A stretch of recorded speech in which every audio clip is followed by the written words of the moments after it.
Ladies and gentlemen, our next speaker really does not need an introduction to this audience. Dr. Roger Lier has been solely, I would say almost solely, responsible for the modern implant research, okay? Yes, abductees do get implants. Yes, Dr. Lier has removed a lot of them. And it's getting serious, guys. He is getting some absolutely extraordinary findings, and he is here to update us on them now. Dr. Roger Lier.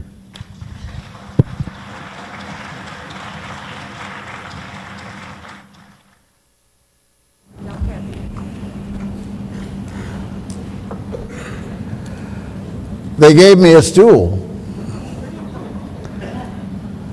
Well, it's a pleasure to be back here again to discuss this very fascinating subject with you.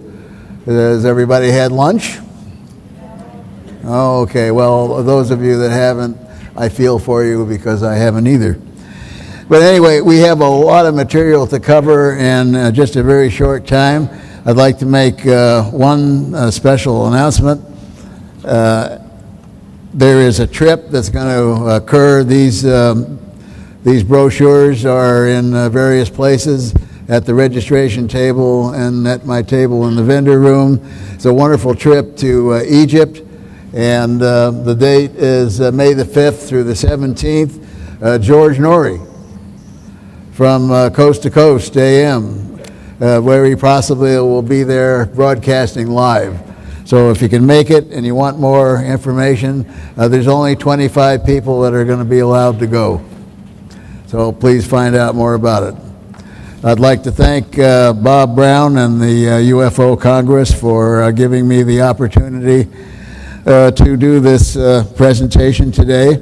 I'm going to present some new material that you have not heard about before. And this is based on the 15th surgery that we've done for removal of alien implants. We'll simply call this case file SC0010908, and if I can work this machine, we'll go on. Now, the patient has been using a pseudonym. His name is John Smith. He's 47 years old, and he is married with 3 children. He resides in Southern California, and his occupation just happens to be a physical scientist. So very strange things involved in this case. He has a positive alien abduction history, and as you know, ANS research has a very strict set of protocols and criteria that we use before any surgery is performed. And John fulfilled all the criteria and protocols and became the 15th case. The area of concern here is the second toe of the left foot. We had x-rays taken, and they showed a metallic foreign body measuring about 4 millimeters in length and about the thickness of a pencil lead. And as you know, in the other cases, we've seen about the same thing. So we have a number of these, at least 8 or 9, which all look the same and have the same essential qualities. What's unusual, another thing that's unusual about this case is when we did the scientific study of what we have here, we find it's sort of an embodiment of all the other 14 cases. If you've been following my research as it's been going, if you go way, way back to the first and second cases, and we had laboratory data coming from Los Alamos National Laboratories and from New Mexico Tech. If you remember, they didn't know what these samples were. This was a blind study, and they came back with a conclusion that these are a meteorite-like samples. And as you know, people don't step on meteorites or whack them with their hand, otherwise they'd have a very big hole, and probably not much material would be embedded in it. Once the x-rays are taken, then we know that there's an object there. We use a CAT scan, and the CAT scan will give us the approximation of where the object lies, and we're able to then do the surgery more specifically. I told you it was about 3 to 5 millimeters. It's radio dense. That means that it appears in an x-ray about the thickness of a pencil lead. Second toe again. Estimated date of insertion was February the 28th of 2008. And how do we know that? Well, the individual remembers waking up in the morning, and he saw a couple of drops of blood on the bed sheets, and he looked down at the toe, and there was a couple of small puncture wounds which healed within a very short time. As with the other cases, again, there was no scar and no portal of entry available.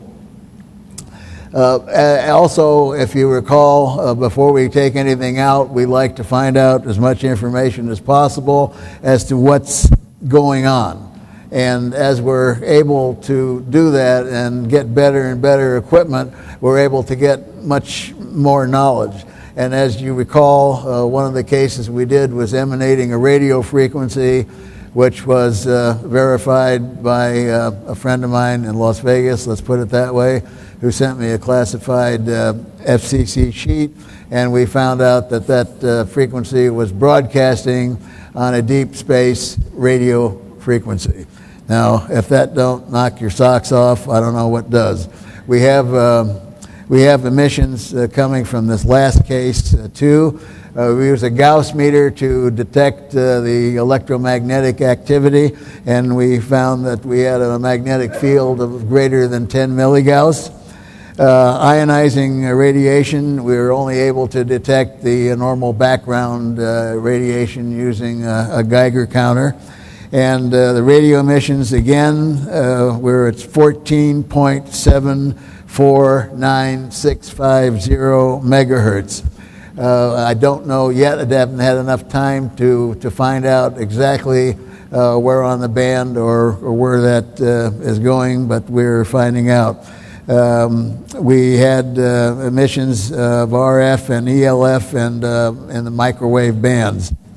Also, you may have been told, but we're offering everyone that comes to the conference, and it's at least within the sound of my voice, if anybody's here or not in the room but are at the conference and you talk to them and you feel maybe they might have an implant of something and of whatever, and they would like to know more about it, we have a very expensive $90,000 piece of equipment sitting right outside the door here with Open Minds.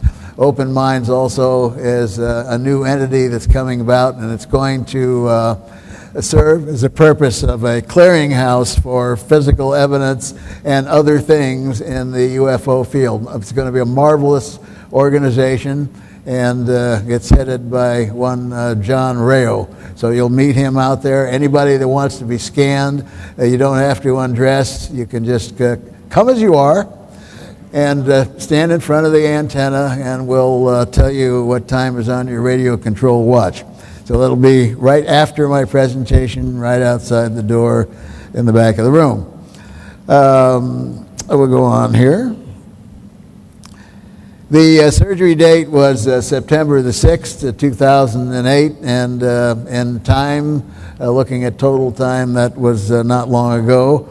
I was used although it's in the foot, I use sometimes a general surgeon, because my time, I find, is better spent sort of as a surgical director, because this was being filmed for a production that was supposed to appear on the A&E channel. So I'll go into a little divergence about that. It was an excellent program, and we had it in our contract that there would be no debunkers and no skeptics. things would be told, and the scientific data would be told up to date of the findings. They had a couple of focus groups that came in and looked at the hour pilot. This was going to be a series, and the series was to be called Alien Intent. They looked at the series and they came up with a bunch of real weird stuff and said they would only pick up the show if it had debunkers and skeptics in it, and we said no.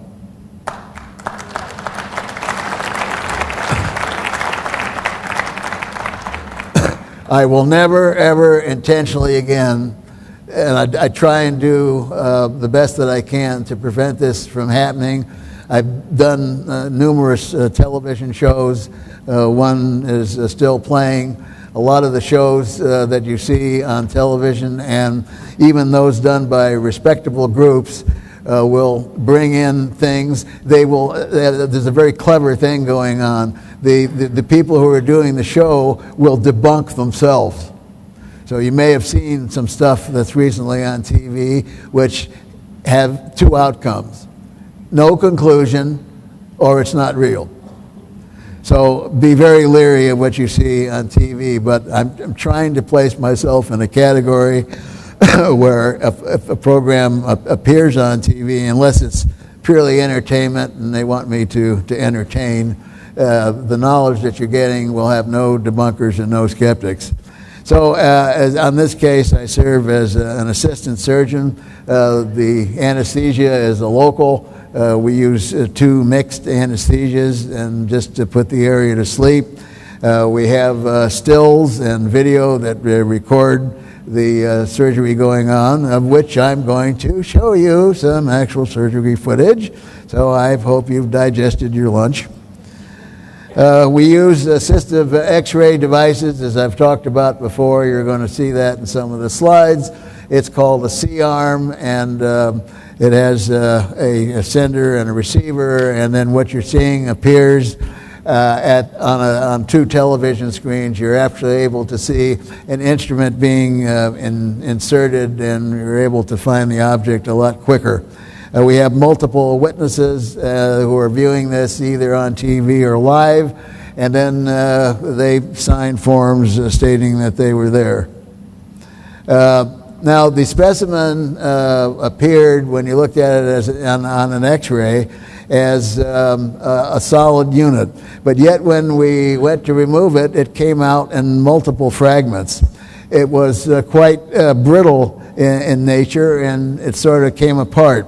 And the fragments, as in the other cases, were surrounded by this very strange type of biological coating, which we've been finding with some of the other objects. The fragments were all placed on a surgical drape, which you will see, and I had to very carefully pick these fragments up and put them in the specimen container, which contains the patient's own blood serum.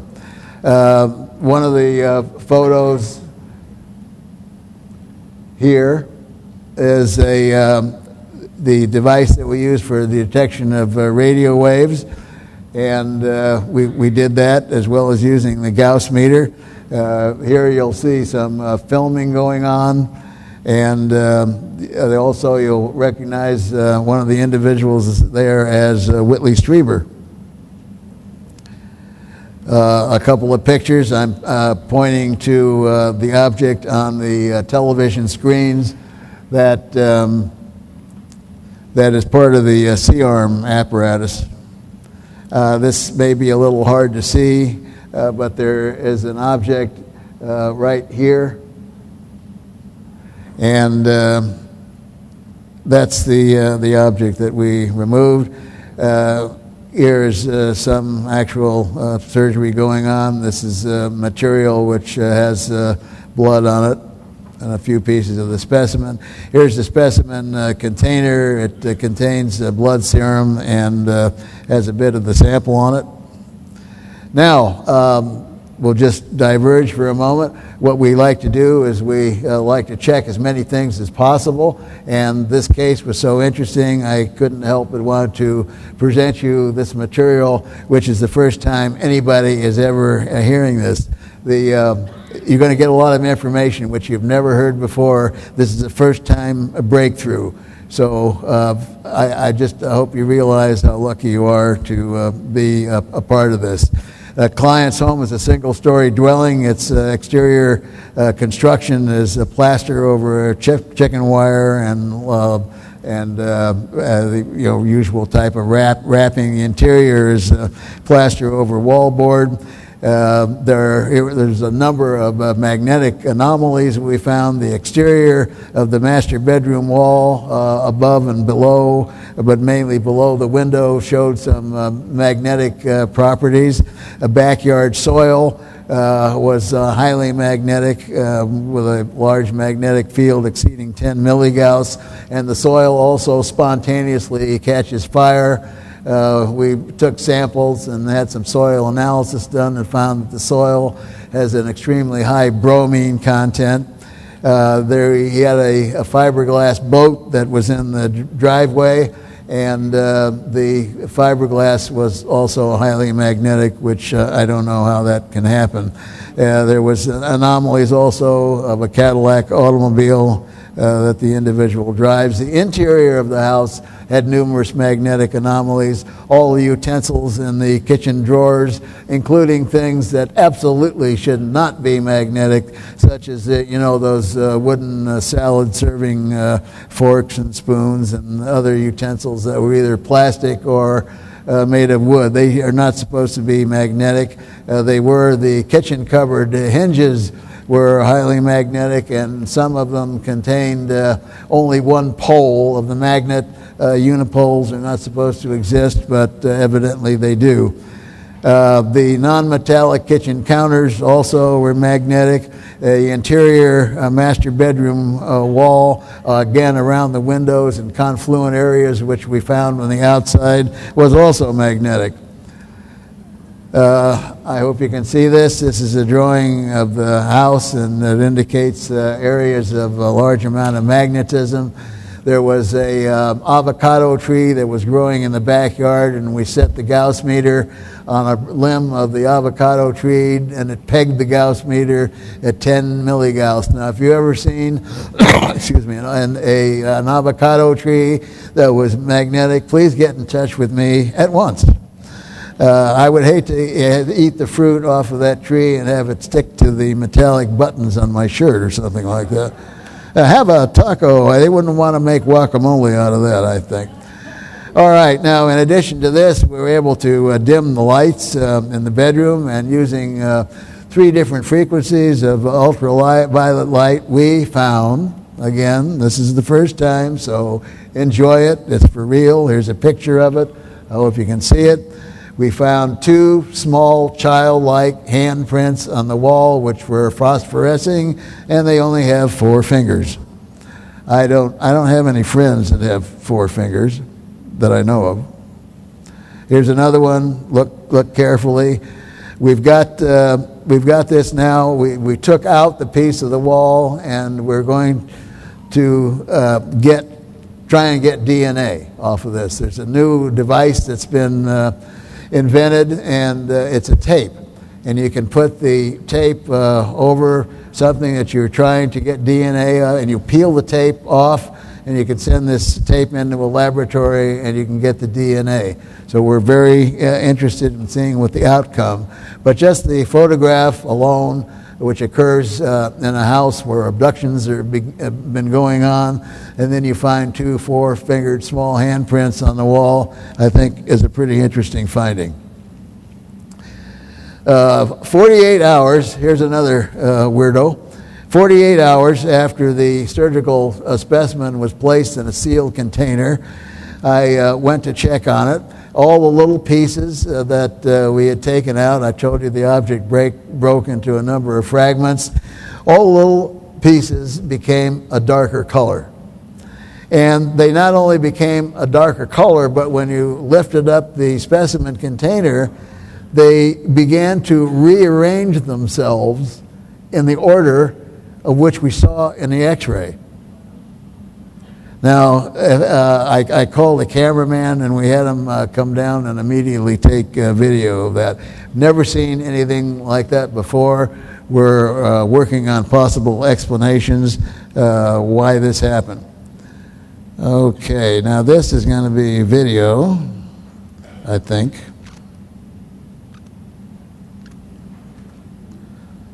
If I can find the cursor. There we go. There we go.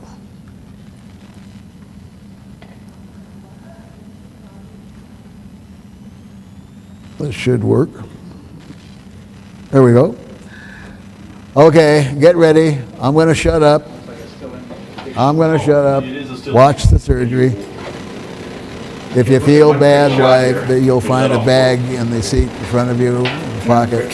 Pull it out. You'll know what to do. Yep. Okay.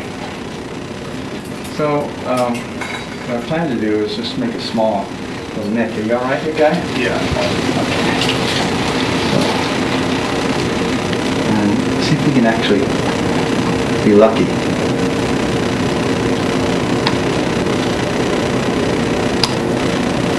Remember, we need some medication. You got a sponge. Dan?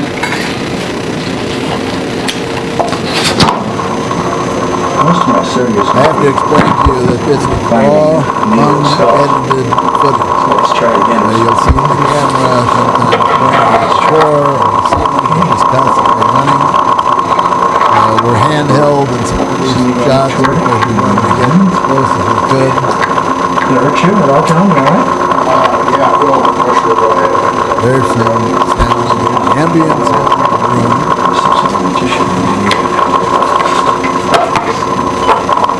That's the screen, two screens that we look at.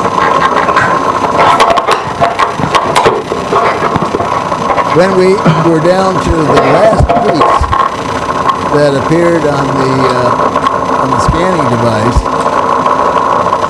we were just about ready to go and remove that piece, shut the equipment down because we weren't really looking for it. We turned it back on. That piece was no longer visible. Pinch it for a minute, we'll slow down, bleeding. Where did it go? What happened? Coming out real quick, so it's not. We don't have I'm trying to do it for a different position. We move this toward it like this. It was not there. Excellent. We did not remove it. See, my fingers well. Not his toe.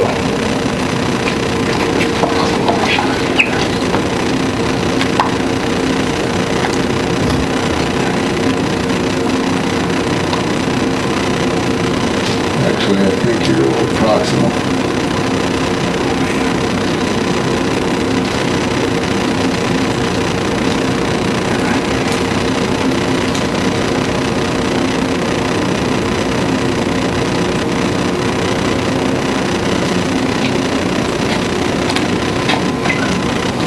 Everybody doing okay? Anybody need a shot of Compazine or anything?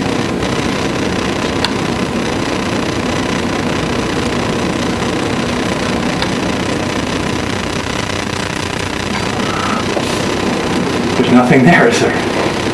Doesn't appear to be anything visible. Well, I think we've say that again. Say that again. Take one more quick shot and take it from there. Okay, one more quick shot here after my last suture goes on. And, see if we see anything in there. I mean, you saw one little tiny speck. I thought we didn't get quite all of it. I don't see anything now. No, it looks clear. I don't see anything left. I think we got it all out of there. So we're gonna put a little pressure on your toe here. I'm gonna have you, Dr. Lear, take Very this carefully. very carefully. All these little pieces out here. Which ones you're talking about? Yeah, the ones from here to there. They're really tiny things. But I put them all right in this area. This is a very unusual way to do it. What we did was we took these little pieces and placed them on the sterile drape. And then you'll see me cutting a piece off of the sterile drape, and then we take that into the lab. And from there, I very gently pick these little pieces out and put them in this vial of blood serum. Doctor, hold that up to the camera and kind of tell us what's contained in there. Second, sir. Can you step over for me, Paul? Thank you, Paul. Hold on a second, sir. I never go into any of these Contained surgeries in with these any little expectation. spots here that we're looking at are very small pieces of tissue. No matter how strange it would which may appear be or metallic, you can assume it to be, portions, it could mixed always be with, something soft rather tissue. mundane, and we've had that But experience we'll have to before look at the in the aggregate 15 and see cases. what it is that we have. So where is this going to head up to now? Well, depending upon when I get out of here, we'll have to determine whether we have enough to send to pathology or whether it should go directly to metallurgy. So we need to get an SEM done, which will look at both the soft tissue and the metal. Can I help you sit down and go through this? I think I know where we are with everything. Okay, I want to get it so we can put it in that other vial. So let's. Okay, that's enough of that. Everybody see that okay? Everybody all right? I'd ask you for a show of hands, but I can't see a doggone thing up here. Okay, let's go to the testing. We performed a number of tests, and as you realize, what I've told you before, we look at the object and we look at the outside first, and then we begin to look in. So we do some optical microscopy and get to see what the thing looks like with some magnification, and then we do SEMs, which is scanning electron microscopy, and EDX, which is X-ray dispersive X-rays, and that tells us what the object is basically made out of as far as the elements are concerned. These are a couple of the graphs using what's called Raman spectroscopy, and it begins to give us clues into what we are looking at. Now, analytical tests showed the following. We showed trace element patterns which were consistent with meteoric origin, all the way back. Remember, I told you in the beginning, back to the first two cases. We're all the way back to that again. And we look at the nickel-iron ratio in these, and the nickel-iron ratio appears to fit in the meteoric category. Now, what someone has done, some entity or something, looks like they're using a meteoric iron mixed with some other rare elements to make an object, to put together an object with a specific function. Now, in addition, there are a number of things that we found.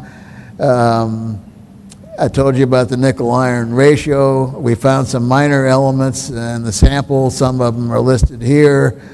These are very strange elements to find in somebody's foot. You just usually don't find these sort of things. Now, in addition to this, we have testing which shows that there's biological material which is either growing out from the metal or into the metal. We don't know yet, but we're doing more testing and more data. This is mind-blowing enough, especially when you look at the last one here, which is uranium. And the only isotope of uranium that was found was U-238, which is very difficult to find in nature existing by itself. So in toto, what we have here is something that's most unusual. This is not the end of the science, but I wanted to present this material to the public for the first time. And I chose the UFO Congress to do this. There are going to be many more tests that are going to be done, and if we can get them done in time in toto, we want all the I's dotted, we want all the T's crossed. We don't want there to be any concern. And what we're going to do is we're going to use controls, which consist of perhaps a piece of steel and an actual meteorite fragment, and then we'll be able to compare these and say, this is what we have, this is what's in a nickel-iron meteorite, this is what's in a piece of steel, and these, apparently are not things that come from here. Now, there's some other significant things that we found in the sample. There may be things like inclusions, and I told you before, if you've listened to me speak, that some of the testing that was done at the University of Toronto in Canada showed that there were very interesting spheres or ovoids and other material that was found in the samples at the University of Toronto, including in this particular sample, we not only found those confluent with what we found in at the University of Toronto Material Science Department, but we've also found inclusions which appear to be sodium chloride crystals that are rectangular in various sizes. And you say, oh, what does that mean? Well, think back. Remember, is there anybody here that's old enough to remember a crystal set? If you raise your hands, I'll try and see. Yeah, a few people. The old radio was a crystal set. And what did you use to get a radio program? You used the crystal, and a battery and a copper coil and a set of earphones, and lo and behold, you got a radio show. The early days of radio. So crystals must have some meaning, and perhaps that meaning is being used by entities from somewhere else or intelligences from somewhere else that know how to use the atomic structure of the elements that we have here in this solar system, or maybe some other solar system, or maybe some other distant galaxy. Who knows? But they're able to put things together in, yes, you could say, a manufactured way, as we consider manufacturing. So they can put things together that can use these basic materials for a very specific purpose. And that appears as what's going on here is a very, very complex, excuse me, very complex form of nanotechnology. And as you know, our nanotechnological development is occurring as we speak. Now, I want to make just one other statement. They say I have 9 minutes left. There's a wonderful clock up here now. It's all a modernization. You see we have colored lights and all this modern equipment. It's just wonderful. I've lectured at these Congress proceedings now for a number of years, and the improvements that have been made are just marvelous. So at the end, I'm going to ask for your hand for the Congress and Bob Brown. Anyway, I get asked often about disclosure. Now, there's going to be a conference in Washington, D.C. that Steve Bassett's putting on called the X Conference. And in talking to Steve, he expects that disclosure may even occur before the conference. I hope he's correct. But in my personal opinion, after traveling around the world in 42 countries in 7 years, I can give you my opinion, and that is disclosure is happening as we speak. All you have to do is pick up the tidbits that occasionally appear on radio, on television, coast to coast. You will get some knowledge of things happening here and happening elsewhere. You go on the internet, use it as a tool. You may be getting some truth somewhere. Other stories are not the truth. But disclosure, I think, is happening. We've had a number of governments that are releasing information, Denmark, Canada, Brazil, France, the UK. Why is this all going on? There's some predictions about Obama's meeting with the Prime Minister of Canada, supposedly discussing other factors having to do with the economy. Some feel that with Hillary Clinton, who we believe is in the know, and Leon Podesta there, that the U.S. government may actually disclose some information. And then, also consider what is disclosure and what are you going to do, who's going to make it.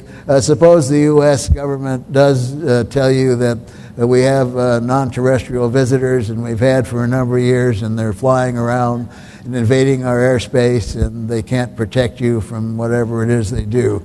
That's quite an admission. I don't really think we're going to hear that. They may tell you about some cases, maybe. But let's say, who are you going to believe and how it is going to affect your life? Let's say the President of the United States makes an announcement that we have extraterrestrial visitors. You're still going to get up in the morning, and what are you going to do? You're going to make breakfast, and for those that go to a job, you're going to go to work. And as an example, if one came down during rush hour, a big craft from 3-4 light years away in our neighborhood, as my good colleague Stan Friedman talks about, and lands on the freeway system, how is that going to affect your life? Most probably, you're going to get on your cell phone and you're going to call some agency like Caltrans, and you say, can you get this thing moved off the freeway? Because I got to get home, I got to feed my cat, my wife expects me for dinner, I got to stop at Albertsons and pick up something. But yeah, it's nice. We have visitors now from somewhere else, but please don't let them interfere, because I got to get up in the morning. I got to go to work. So how much difference is it really going to make in our lives? And I don't think that the other side of the coin, where you watch movies and they're going to come and eat us, or they're like walking zombies and they come out and do all kinds of nasty things and come back from the dead and they bleed green and all over your carpet. I don't think, if they wanted to eat us, they would have eaten us years ago. Food for thought. Anyway, if you want to help with disclosure, tell a friend, tell an enemy, tell somebody. They won't think you're crazy anymore. Believe me, kids talk about this stuff. Do something. Be active. Be proactive in the subject of getting the information out. Go to my table. I have some books. I have some DVDs. Go to Stan's table, one of the other speakers. Buy some of their things. If you've already read it or you've already seen the video, take it. Give something away as a birthday, Christmas, New Year's. Give it to your wife for anniversary or something. Give something to somebody. Spread the word. That's the easiest way to do. Pick out a good DVD and say, here, look, here's a present for you. Take it home.